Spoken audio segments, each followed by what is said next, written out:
Provérbios capítulo 4, versículo 18 e o versículo 23. Que diz assim, ó: a vereda do justo é como a luz da aurora, vai brilhando, brilhando, mais e mais até ser dia perfeito. O versículo 23 de Provérbios 4. Sobre tudo que se deve guardar, guarda o teu coração, pois dele procede as saídas da vida. Tá? Então vejam bem. Quem registrou, né, essa expressão foi um dos homens mais sábios que já caminhou na face da terra, chamado Salomão. Né? Ele só ficou atrás de Jesus Cristo, nosso Senhor. Mas a Bíblia diz que nem antes e nem depois teve alguém com a sabedoria de Salomão. Ele entendia de tudo concernente à vida dos humanos. Então, existe um adágio, né, até um pensamento no nosso meio evangélico, que diz o seguinte: Jesus não é açougueiro para só querer o coração. Quem já ouviu essa expressão? Né? Eu creio que todos presentes aqui já ouviram essa expressão. É uma expressão sem noção, quando você diz, que Jesus não é nem açougueiro. Né? Eu digo assim, não, esse negócio de dizer que Jesus só quer o coração está errado. Mas foi o sábio Salomão, quando ele disse, de tudo que se deve guardar, guarda o teu coração, porque dele, né, procede as saídas da vida. Tá? Dentro de um conhecimento da medicina, se diz o seguinte, que o coração, né, coração é um dos órgãos que é dificilmente um coração atrair o câncer. Você sabia? Você sabe por que o nosso coração ele não atrai o câncer? Porque o nosso coração não retém nada. Ele vai recebendo e vai passando. Vai recebendo e vai passando. Então veja bem, que lição maravilhosa eu aprendo com o meu coração. Eu não retenho nada. Né? Eu vou recebendo e eu vou abençoando. Eu vou recebendo e eu vou devolvendo. Porque na proporção em que eu faço isso, eu me torno uma pessoa útil na face da terra. Tá bom? Então, e também há quem diga que o coração é o primeiro órgão a ser criado de um ser humano. Tá? O coração é o primeiro órgão a ser criado. Tá? Então nós devemos, por que nós devemos guardar o nosso coração? Significa vigiar o que entra e sai dele. Tá? O que entra, o meu cuidado. Se o sábio Salomão me aconselha a guardar o meu coração, então o meu coração é responsabilidade minha. O seu coração é responsabilidade de vocês. Eu sempre usei muito essa expressão nas igrejas que eu tenho passado. Olha, o meu coração não é o janguruçu para juntar lixo. E o que é lixo? O que é lixo na concepção de vocês? Que nós não devemos reter no nosso coração. Que na proporção em que eu vou cuidar do meu coração, eu vou obedecer a palavra para guardar o meu coração, eu não posso juntar toda a porcaria no meu coração. Por quê? Porque ele é a saída da minha vida. E com o coração é que está o centro das emoções. Né? Então, lá o que está escrito lá em Filipenses, capítulo 4 e versículo 8. Lê aí, irmão Marcinho, por gentileza. Filipenses é o meu versículo predileto dessa epístola paulina. 4 e 8.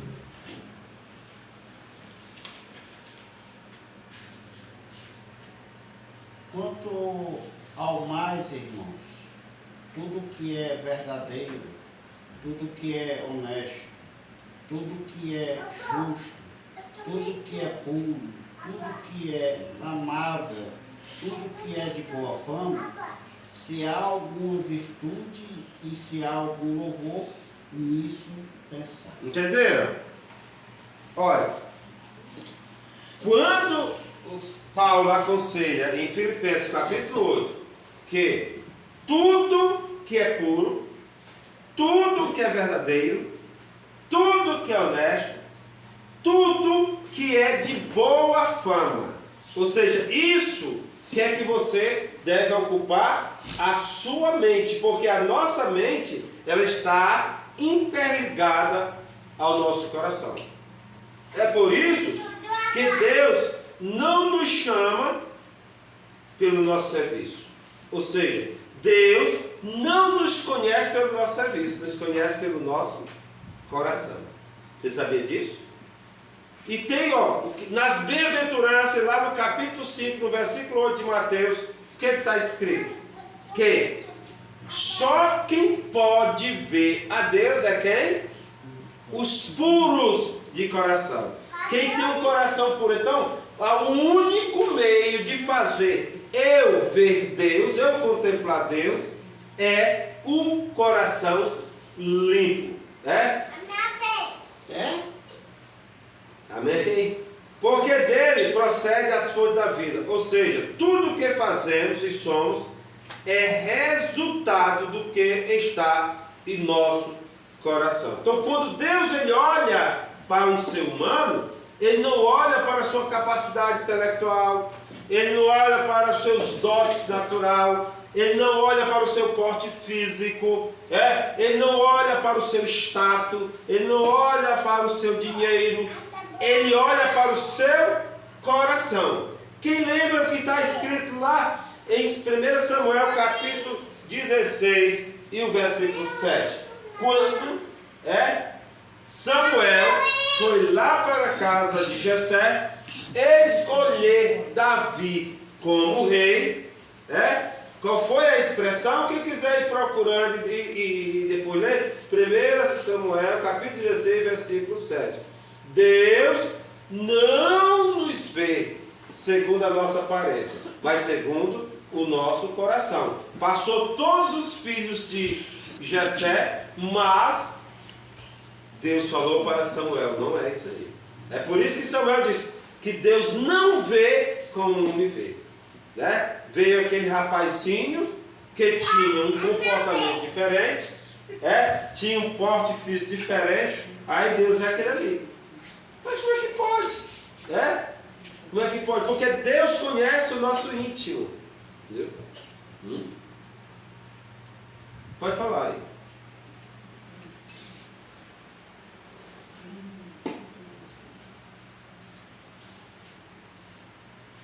Isso aqui é. Cuida do teu coração. Então veja bem. Tá? Então Davi foi escolhido porque Cuida dos ouvidos. Tá? Então vejam bem. Por que devemos guardar o nosso coração? Porque somos tentados a pecar e nos afastar de Deus, e o coração é o primeiro lugar que o inimigo ele tem. Todas as maldades é o que? A Bíblia chama intenção do coração. Todas as bondades também são intenções do coração. Então o nosso coração é algo que a gente tem que cuidar com um carinho fenomenal. Eu procuro cuidar do meu todos os dias. Todos os dias. Tá? Quando eu vejo que as coisas estão andando para prejudicar o meu coração, eu digo, opa, está tudo errado. Lá em Jeremias capítulo 17, versículo 10, diz: eu sou o Senhor que sondo o coração e examino a mente. Tá? Eu sou o Senhor que sonda. Deus conhece o nosso coração.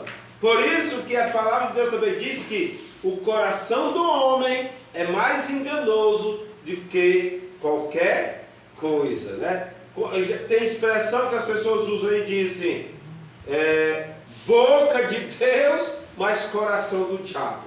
Né? Já ouviram essa expressão? Alguém dizendo assim? Diz que a pessoa fala muito bem as coisas boas, mas as intenções do seu coração são todas elas nocivas, com o intento de prejudicar as pessoas. Tá? Então, como devemos guardar o nosso coração? Fugindo da tentação e resistindo ao pecado. Lá no Salmo 24, versículo 3 e versículo 10, diz o seguinte: quem? É uma pergunta que o salmista está fazendo. Quem subirá ao santo monte do Senhor? Quem? Aí ele começa a dizer: quem tem as mãos limpas, né? Quem tem um coração puro, quem não entrega a sua alma à falsidade, nem jura dolosamente. Me chamou a atenção essa expressão do salmista, quem jura dolosamente. E eu fui, claro, pesquisar. E o significado dessa expressão, que jurar dolosamente, é uma pessoa conscientemente fazer a coisa errada.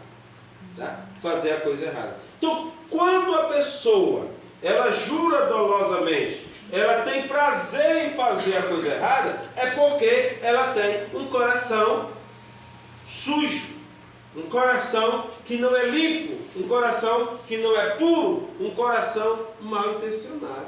Está entendendo? Por isso que nós devemos lutar com todas as armas possíveis para guardar, para proteger o nosso coração. No Salmo 51 e versículo 10, que é a oração de Davi, porque Davi, ele tinha perdido o coração de pastor. Tá? Olha, o que foi que nós falamos aqui no decorrer desse discurso aqui? Que Deus tinha escolhido Davi por ele ter um coração limpo. Porque ele era o homem segundo o coração de Deus. Não foi assim?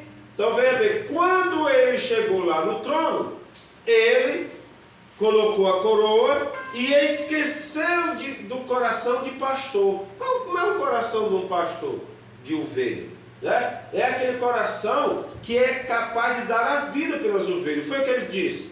Ele disse que tinha um urso, veio para matar as ovelhas, ele veio lá e tá.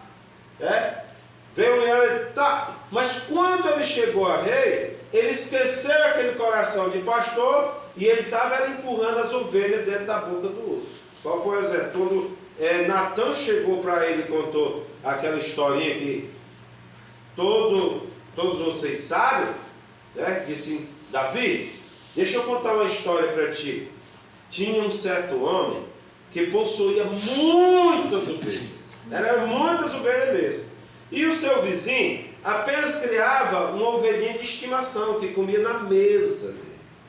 Chegando um convidado na casa daquele homem que tinha muita ovelha, ele pegou a única ovelhinha daquele homem,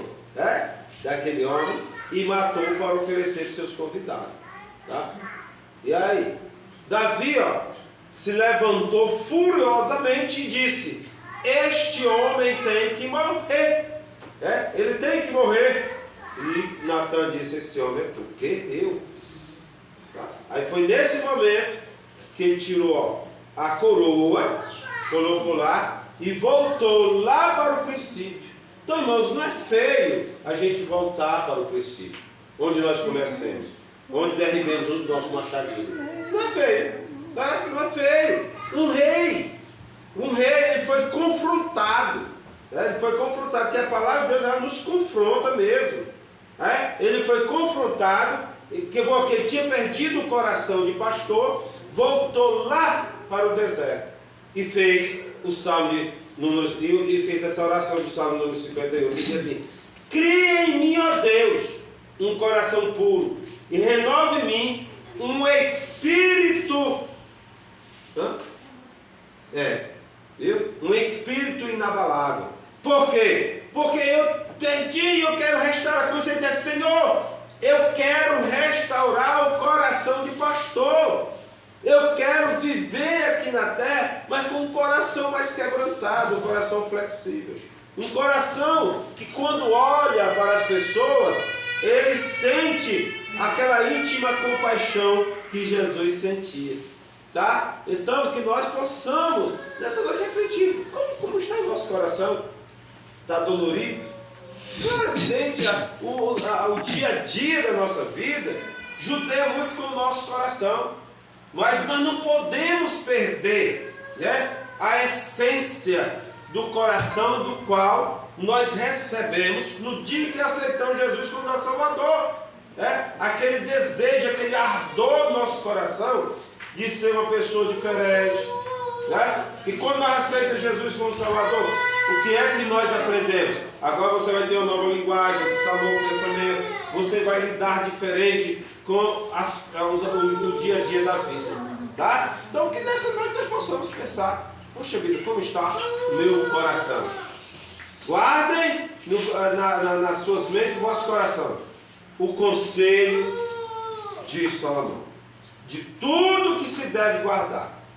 De tudo. Olha a expressão, de tudo. Então tem muita coisa para guardar. Mas prioriza, a prioridade é guardar o coração, porque deles tem as saídas da vida.